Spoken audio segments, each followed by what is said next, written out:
When you're working with a seller, I always tell people, think of it the first time you went on that date with your significant other. Okay. The reason why most of these sellers are going to do business is because they like you, they trust you, and you're going to do what you're saying. So I always go into it.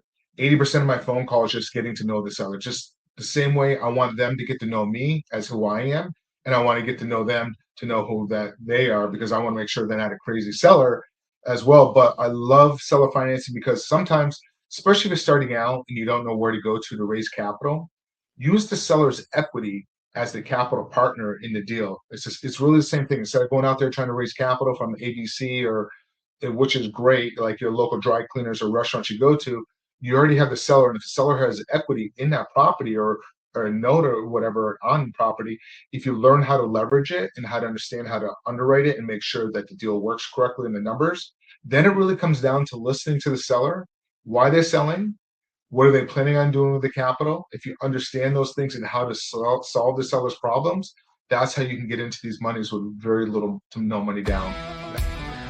If you're a real estate investor and are wondering how to raise and leverage private money to make more profit on every deal, then you're in the right place. On Raising Private Money, we'll speak with new and seasoned investors to dissect their deals and extract the best tips and strategies to help you get the money, because the money comes first. Now here's your host, Jay Conner. What if you could create wealth in real estate without depending on banks, without waiting for perfect market conditions, and without letting interest rates determine whether your deals succeed or fail? What if the biggest opportunity in real estate isn't just finding the right property, but knowing how to structure the right deal? Because the investors who win at the highest level understand something most people miss, and that is the deal is only as powerful as the strategy behind it. Welcome to Raising Private Money. I'm Jay Conner, the Private Money Authority, and today I'm bringing you a conversation with someone who has spent over 30 years mastering creative real estate strategies, seller financing, and building wealth through smart deal structures. His name is Mark Monroe. Now, Mark has been involved in over $500 million in real estate and business transactions. He's a real estate developer, private equity investor, best-selling author of Creative Real Estate Investing, host of the Real Estate Power Play podcast, and a trusted mentor to investors all across the country. But here's what I really want you to pay attention to. Mark doesn't just know how to buy real estate. He knows how to create opportunities. He's personally raised over $2 million in private money, understands how to build relationships, structure deals, and create win-win solutions for investors and private money lenders. And beyond the numbers and the transactions, Mark brings a perspective that most people never develop. As a cancer survivor, he understands what it means to fight, to adapt, and to keep moving forward when the odds are against you.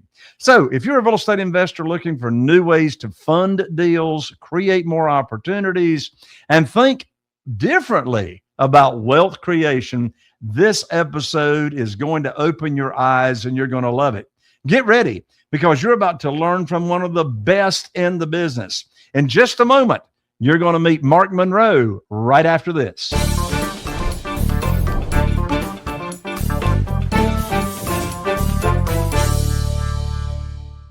Welcome to the show, Mark. Glad to have you on.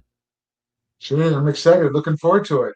I had you over on our podcast, and everybody liked it. It was very well watched. We had quite a few people watched having you on, so you brought a lot of value. So hopefully, I can do the same in return for your guest. Oh, there's no doubt about it. Well, Mark, you've been involved in millions, over $500 million in real estate and business transactions over the last 30 years. Take us all the way back to the beginning, the turning point, if you will. What was the moment or the experience that changed the way you look at real estate and made you realize there was a better way to create wealth than simply buying properties the traditional way? Sure. So, I thank you so much for having me on. I appreciate it. So we've been in this game for quite some time, both of us. So I was 19 years old living in a small town in Vermont, and I did the old Carlton Sheets course, if you will, back in the day. And went through that, had no clue what I was doing. I took cardboard boxes, cut it up, and I got a wet waterproof magic marker. We buy houses. I went around the town, put them all up on telephone poles, and didn't realize it. I got in trouble by the municipality in a couple of towns. Like, you got to go take them down. I'm like, well, I didn't know. I'm sorry about that. So I went around and started taking them down. And this guy called me up. He goes, "Hey, I got this mobile home for sale. It's worth 18. It's worth 21,000. I want 18 for it." And I'm like, "I'm not interested in a mobile home." So then he calls me back a week later. He goes, "Give me $15,000. It's worth 21,000." I'm like, "I'm not interested." Another week goes by. He goes, "Give me 12,000. It's worth 21." I'm like, "Well, do you own the land?" He goes, "No, it's in a mobile home park." I said, "Sorry, I'm not interested." A month goes by. He calls me back again. He goes, "Give me $6,000. It's worth 21,000." So I go, "Why are you selling?" He goes, "I have a lot of rent due. I don't have it. I don't live in there." I said, "Well, I told you." I do the boomerang. "I told you I'm not interested. But this is what I'll do to help you out. I'll give you 3,000." He goes, "Oh, give me 4,000." I'm like, "No, I'm not interested. I'll take three." I was, "All right, I'll take the 3,000." I said, "Okay, I have to go by the office supply store to get a contract because we didn't have it, and I want to do an inspection." So I hung up the phone, called the newspaper, placed an ad in the newspaper, "Mobile home for sale for $25,000, owner financing with $3,000 down." First lady called me up. Her and her husband went out, looked at it. They liked it. They gave me $3,000. I took that, gave to the seller, ended up creating a mortgage note for it was like 300 something dollars a month over 7 years, like at an 8% interest rate. I had no, it was my car payment, insurance payment at 19 years old for 7 years. I had no clue what I was doing. So that was my real first deal, learning how to get into a deal with no money down because I grew up in poverty in Vermont. I had no money. At that time, I didn't learn about credit cards, and I had 28 credit cards all maxed out. I was at that time, at least they weren't high limits or like $300 to $500, but that's a lot of money to a 19-year-old. So that was my first aha. And then I got stuck into the corporate world for about 5 years, and then I jumped back into it like at the age 24, 25, and I went full time at that time. So that was pretty much my journey. Wow, what an amazing early journey story. Uh, from that story, your mobile home story, your first deal, what lessons, and I'm already thinking of multiple, what lessons did you learn from that first deal you did? I mean, everything. It was my first one. Every step of the way was a lesson. Not putting them up on telephone poles, not using, if you do, putting signs up, not using a regular phone number. Um, Understanding like the paperwork, I'm sure was kind of screwed up because we didn't use an attorney. I just created a promissory note, like a bill of sales because it was considered a motor vehicle. Um, so I did do a note. I did record the note on like a US, but it was just so many different lessons, like you said. I mean, I can go on and on and on, but learning what to look for. I had no clue what to look for in a property at that time. I was just kind of just winging it, if you will. So I kind of got lucky, to be frank, to the whole process without a proper mentor walking me through it. Just kind of going off of, Carlton Sheets was what, cassettes or something like that back then. Nobody really Right, looking. right, right. That's an amazing story. You have spent decades, literally decades, mastering seller financing strategies. And there's your first deal. You did seller financing to your buyer. Why do you believe seller financing is one of the most powerful tools available to real estate investors today, especially in a market where many investors are struggling with, higher interest rates and, they don't know about private money like you and I do, and tighter lending requirements? Yeah, I mean, it's you're not jumping through all the red tape with the banks and lenders. They have guidelines that they have to follow if they're holding the paper or if they're securitizing and selling that paper off into the secondary market. It just gives a lot more flexibility. You can negotiate with the seller. Just like the lenders can't do negotiating. This is cut and dry. This is the guidelines. You meet it. If not, then you can't move forward. But I mean, a lot of times us being self-employed, we don't show a lot of income on our returns. People may have credit challenges. Also, you may not showing a lot of assets, if you will, because if you're in the business for quite some time, you want to start protecting some of those. It's just so many, and then you can get into properties with no money down if you know how to understand the seller and how to motivate, and then also sell it. Like us as an investor, we sell those, and a lot of times we like to sell those off into the secondary market because we're getting that private money buying our mortgage notes. Because there's another whole, we're talking at the front end of originating notes, but there's another whole animal on the back end in the seller financing, buying and selling notes and working with private investors. So you can work with private investors on the front end, using their capital as a partner of buying it, or you create the note, and then knowing you're selling the note off to a private investor, like physicians and doctors. There's so much capital out there that people have in a retirement fund that you can learn. If you learn how to do all that, you can do on the front end, the back end. And as you know, there's so many different ways, and you're the master at it. We all are wanting to raise private capital. So you always want to look for, as you're originating deals and trying to find deals, you're always wanting a good CRM for your sellers. And then you also want another tag, if you will, in your CRM for your passive investors that you work with to help you out. Mark, you've talked with many, many, many real estate investors over the years. Given those conversations and your observations of other real estate investors, what do you think is their biggest misconception or misconceptions that investors have about getting or convincing or having sellers of properties to finance the properties for the real estate investor? What's their holdup? Really what it comes down to is when you're working with a seller, I always tell people, think of it the first time you went on that date with your significant other. Okay. The reason why most of these sellers are going to do business is because they like you, they trust you, and you're going to do what you're saying. So I always go into it. 80% of my phone calls just getting to know the seller. Just the same way I want them to get to know me as who I am, and I want to get to know them to know who that they are, because I want to make sure they're not a crazy seller as well. But I love seller financing because sometimes, especially if you're starting out and you don't know where to go to raise capital, use the seller's equity as the capital partner in the deal. It's really the same thing. Instead of going out there trying to raise capital from ABC, or which is great, like your local dry cleaners or restaurants you go to, you already have the seller, and if the seller has equity in that property or a note or whatever on property, if you learn how to leverage it and how to understand how to underwrite it and make sure that the deal works correctly in the numbers, then it really comes down to listening to the seller, why they're selling, what are they planning on doing with the capital. If you understand those things and how to solve the seller's problems, that's how you can get into these monies with very little to no money down. I can go on in different stories on and on, where I had one seller in the Georgia area that wanted $30,000 to put down. He wanted us to put $30,000 down. I found out that he needed $25,000 to buy a camper. He was going to go camping, and then he wanted some spending money. Listening to him, built a rapport. Like I always tell people, think about the last time you went camping. Where did you go? Waking up in the morning with that sunrise coming up, like cool, having coffee or tea or whatever, with that sunrise coming up, and doing your hiking or biking or kayaking, whatever it is. You create that visual of them, what the life is like. So once that property is gone, so they want to do that.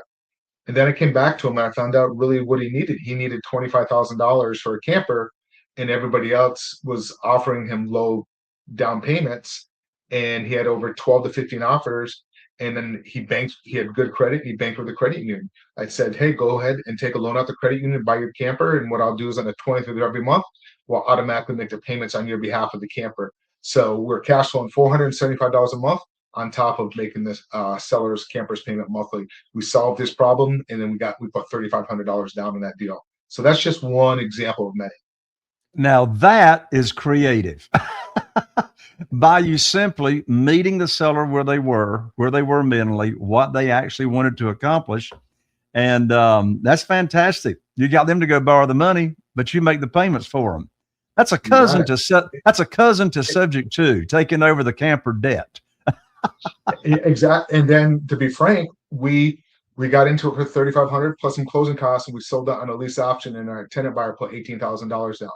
So we put money in a pocket up front, cash flow $475. Now I do recommend, don't spend that money. You want to hold that money in reserves, because if that tenant stops paying, you want to have some capital to make sure that you step up and make, because you promise that you're going to make that payment for that camper to that seller. So you need to make sure that you follow through. So I always make sure you hold some money in reserves. Yeah, that's very, very smart advice. A lot of real estate investors, they think the only way to buy real estate is to bring all the cash or to get a traditional loan. They're not familiar with these creative strategies.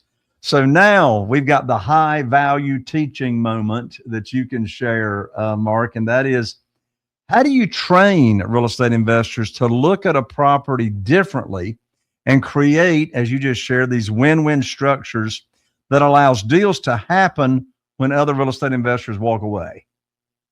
It's listening. The bottom line is listen and finding out their motivation, why they're selling. Because within seller financing, there's a lot of different creative seller financing strategies. You have what's called the subject to, keep an existing mortgage in place. You have what's called a lease option, where you can do a lease agreement and sublet it to the tenant buyer. You can do an agreement for deed, a land contract. So it really comes down to listening to the seller. And the way I look at it is each strategy, and you have to master each strategy and understand it. But once you've gone through it, a few of them, it's pretty simple. But you want to listen to the seller. For example, if I'm talking to a realtor and the seller's not financial distress, there's no way I'm going to pitch a subject to. Okay, subject to, just so you guys are aware, is like if you have a mortgage on a property and you can't sell your home, you're transferring the deed to me and I'm making the payments, just like I was doing on that camper. But if you understand what they're trying to do and they're financially distressed and they trust you, then I'll go ahead and pitch. I'll pitch like an agreement for deed or land contract. That's kind of what I did with that camper situation, or just lease option. It really comes down to why they're selling and listening to them and how to solve the problem. I keep repeating that over, but that's really where it comes down to. It's all about relationship and just doing what you're saying, what you're going to do, and make sure that you're yourself and treat the sellers like, and don't think of it's a game and you want to make it a win for everybody. It's got to be a win for the seller. It's got to be a win for the buyer. It's got to be a win for you. So when you talk to people and you're going down that path, treat it as how would you want somebody treating your mother? Would you want them to do the right thing by half your mother? So just treat the sellers that way when you're going through the process, and you shouldn't have any problems. That reminds me of what my dad used to say a lot of. My dad would say, speaking of the mobile home story, my dad at one time, his company was the largest retailer of mobile homes in the nation. Can you Wow. believe? Wallace Connery. That's awesome. He just passed away a couple of months ago, Yes, 92 and a half years old. But he used to say a lot of things that were very, very wise. But he'd say, when you're in a negotiation, you got to leave a little meat on the bone for everybody. And about 10 years ago, he gave me a 14 karat gold doggy bone that's on my keychain to remind me to leave a little bit of meat on the bone for everybody.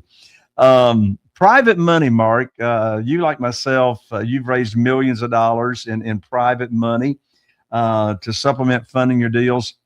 What did you learn about attracting private money? And there's more than one lesson that most real estate investors completely misunderstand when it comes to raising private money. I would say that a lot of people go into it thinking like, they're like, oh, you're going to your parent your first time and, you turn 16, Dad, can I take the car for a ride? They're kind of going down that path, and your dad's like, the thing about it is when you're raising private money, you're making a win for the investor.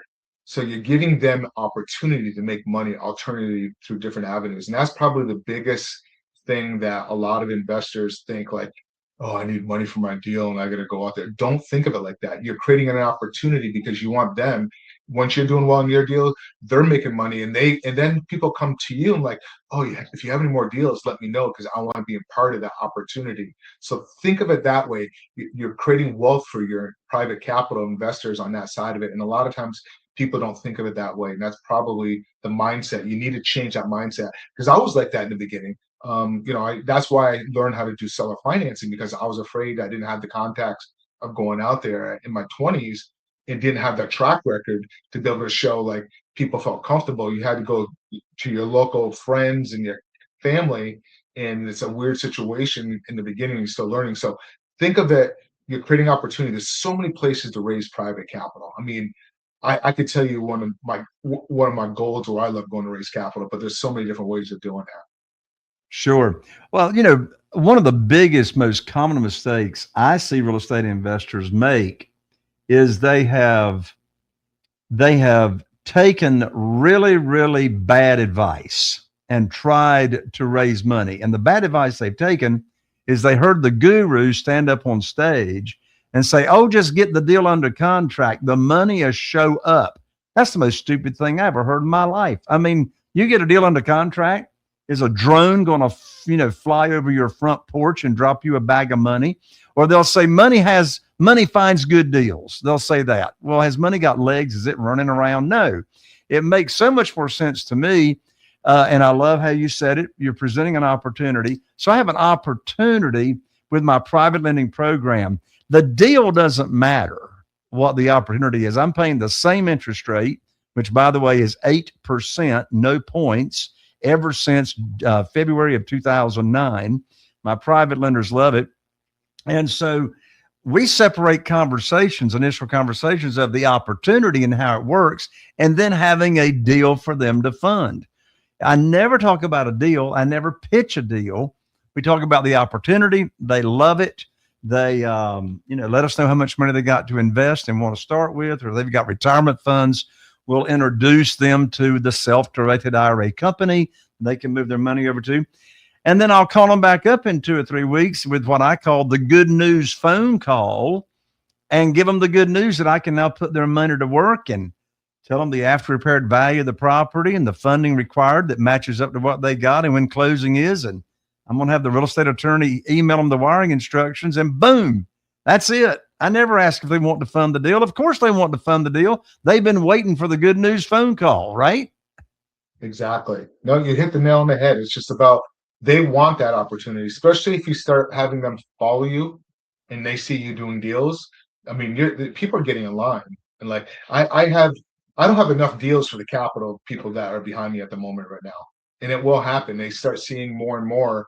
And once you get it going and people see it, it's just, but you want to, I'd recommend definitely jumping into Jade, because you do need some guidance on how to follow the steps and how to have those conversations like you. Like, I never pitch a deal up front. I build relationships, just like I mentioned before with the seller.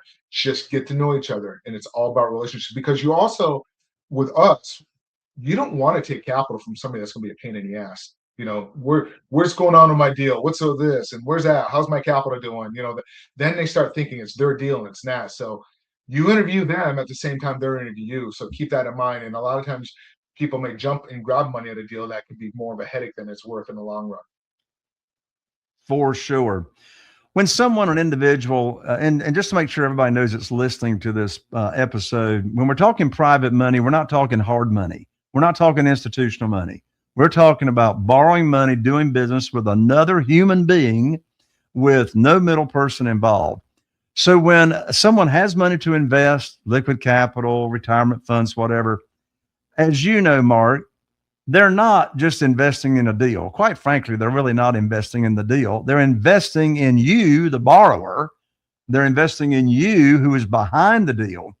So question for you, Mark, what would you say are the key things you believe real estate investors must do to build trust and create long-term private money relationships? Make sure you take care of your investors. That's like the number one thing. You will have deals sometimes that will end up going sideways, or expenses that come up. I've done deals before where I end up losing money because I wanted to take care of my investors. Because once you go bad on an investor loan, it's going to hurt your reputation, and they'll come back as long as you take care of them and you do what you're saying and to perform, or whatever structure that you're doing. If you're doing a note through typically what we want them to do is they invest in their retirement fund, because all that capital gains and then all the profits stays back in that retirement fund. I'm doing some affordability land development projects right now, and every single investor and everything that we're doing in there, even myself, I'm doing it inside my solar 401k.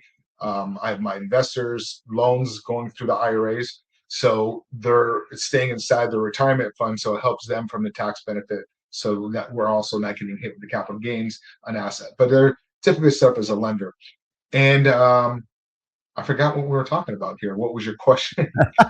Well, what is it that they need to do to build trust and create the long-term private money relationships? And as you said, you take care of your private lenders regardless as to what's happening on your P&L or your balance sheet. 100%. Take care of them.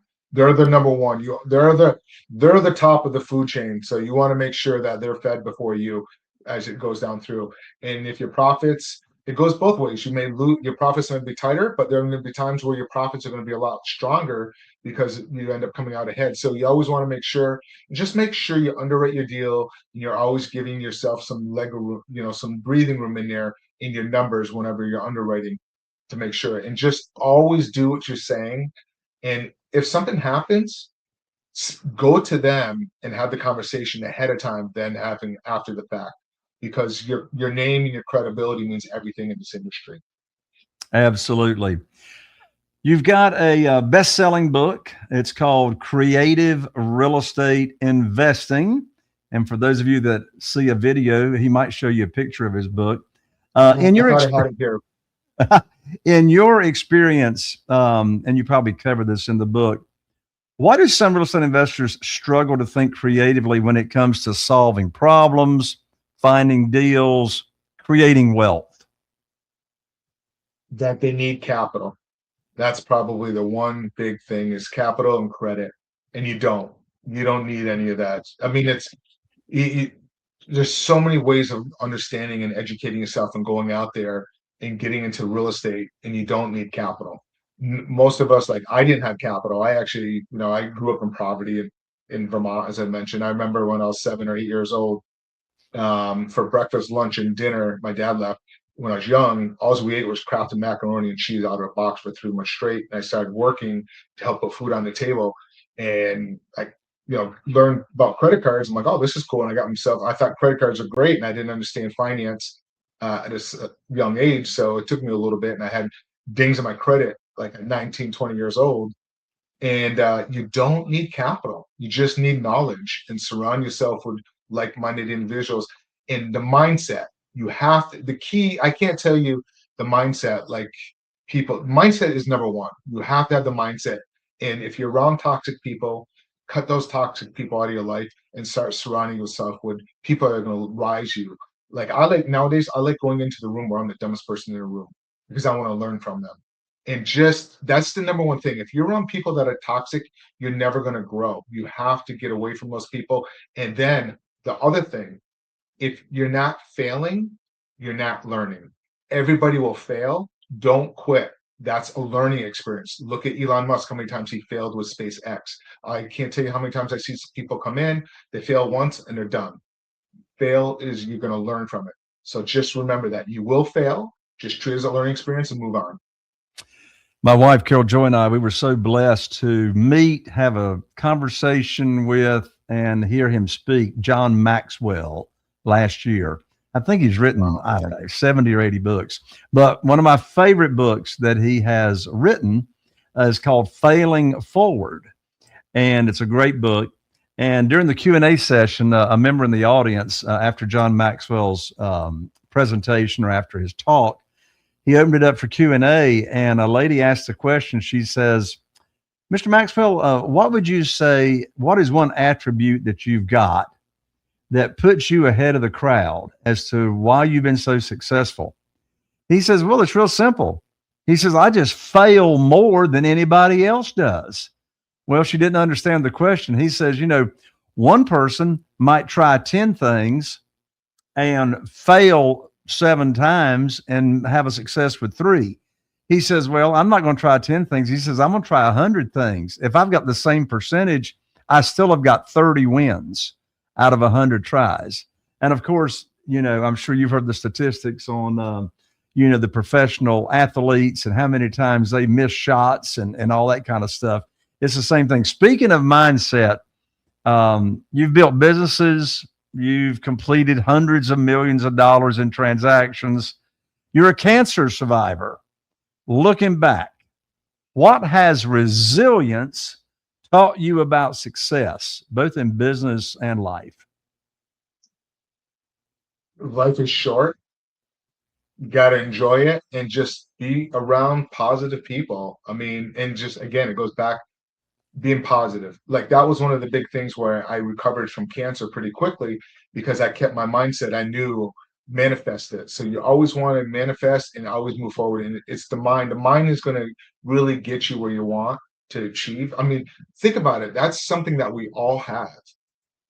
We all have a mind. And how many times have anybody here worked for a company and you're working and you have that one toxic employee that complains and it starts spreading around the company?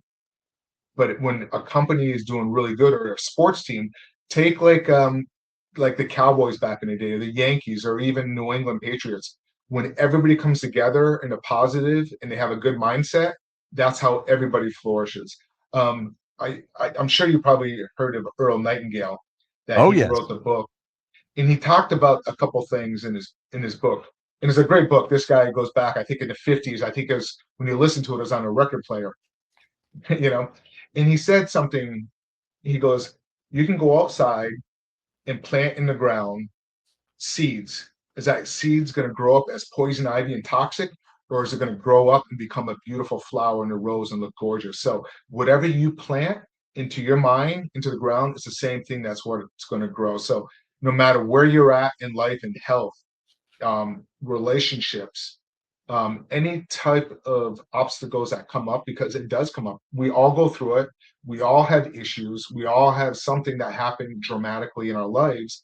It's how you handle it and how you get through it. And it's with your mind. And if you can control your mind and get through it, everything else falls into place. You start surrounding yourself and spending time, getting things done quickly. That's one of the other things. So, anyways, this stuff is great. And it's good if you're listening to this right now. That means you're taking a step in the direction. So now just keep moving forward and keep moving forward, and you'll do really well in the business. Just keep focusing. And if you ever get sidetracked, come back and listen to some type of podcast, video, something that's going to pull you back in and get you motivated.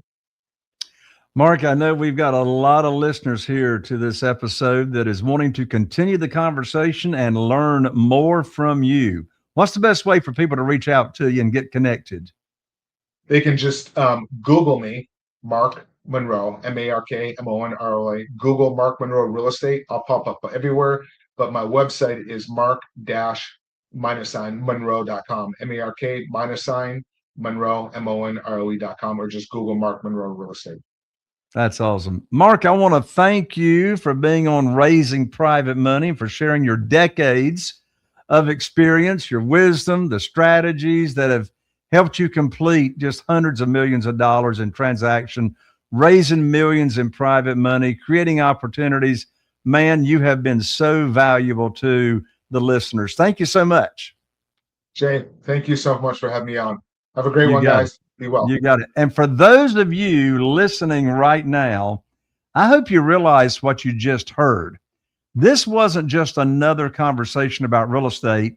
This was a masterclass in thinking differently, having the right mindset, because the real estate investors who win at the highest level aren't the ones who have the most money, the most resources, or the most connections when they start. That's exactly what Mark shared.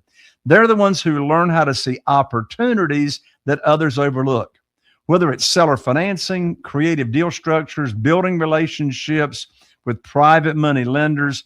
The biggest breakthroughs happen when you stop asking, how can I afford this deal? And start asking, how can I structure this deal? Think about Mark's first mobile home story. Now, here's my challenge for you.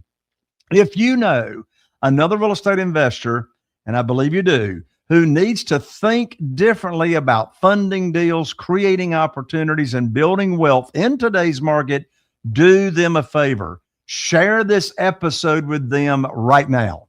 Send them a link. Text it to a friend. Post it inside your real estate investing group. Put it on your social media and tag me, because there is someone in your circle right now who is sitting on the sidelines, not because they don't have the desire, but because they don't know the strategies that you heard about today. And that one share from you could be the thing that changes the trajectory of your connection, your friend's real estate investing business. Also, make sure you subscribe to Raising Private Money so you never miss an episode where we bring you the best investors, entrepreneurs, and experts who are revealing the strategies behind raising money, funding deals, creating financial freedom through real estate. Remember, deals are everywhere. Opportunities are everywhere. But the real estate investors who know how to create relationships, structure solutions, and access to capital, those are the investors who win. I'm Jay Conner, the Private Money Authority. Thanks for listening to Raising Private Money, and I'll see you right here on the next episode. Are you feeling inspired by the knowledge you gained in this episode? Then head over to jconner.com/money guide. That's JCONNER.com/money guide and download your free guide that shares 7 reasons why private money will skyrocket your real estate investing business right now. Again, that's jconner.com/money guide to get your free guide.